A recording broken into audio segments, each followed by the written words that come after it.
Bakit babalik ka pa? Yan daw ang naisip ni re-electionist Manila Mayor Honey Lacuna kasunod ng inaasahang pagtapat sa kanya ng dating katandem na si dating Mayor Isko Moreno.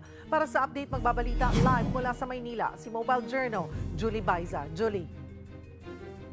Cheryl, nakapaghain na nga ng Certificate of Candidacy sina Manila Mayor Honey Lacuna Pangan at Vice Mayor Yul Servo. Sa ambush interview, binanggit nga ni Mayor Lacuna na Agosto pa sila huling nagkausap ni former Manila Mayor Isko Moreno kung saan nagpaalam ito na tatakbo nga bilang mayor. Sabi ni Mayor Honey, wala siyang naging reaksyon noon, lalo't iniisip raw niya ang dahilan ng planong pagbabalik ni Yorme sa posisyon. Klaro daw kasi yung naging pag-uusap nila doon na hindi siya tatakbo ulit. Dahilan para masabi nga nito na she felt betrayed. Sakali man nga na ituloy ang pagtakbo ni Yorme, I wish him well at good luck ang reaksyon ni Mayor Honey.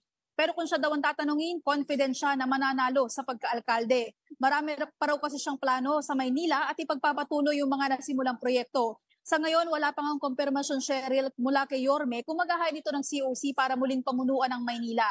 Pero sa isang Facebook post, tila nagpahiwatig nga ito nang sabihin na dinidinig niya ang mga panawagan ng Manileño. Bukod kina Moreno at Lacuna, matunog din na makakalaban nila si Tutok to Win Party List Representative Sam Versosa.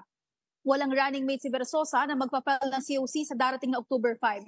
Baguhan lang din siya sa local politics at ang plataforma niya, serbisyo sa senior citizens. Bukod kay Lacuna, Cheryl, wala nang ibang kandidato sa pagkaalkalde na inaasahang tutungo ngayong araw dito sa Maynila.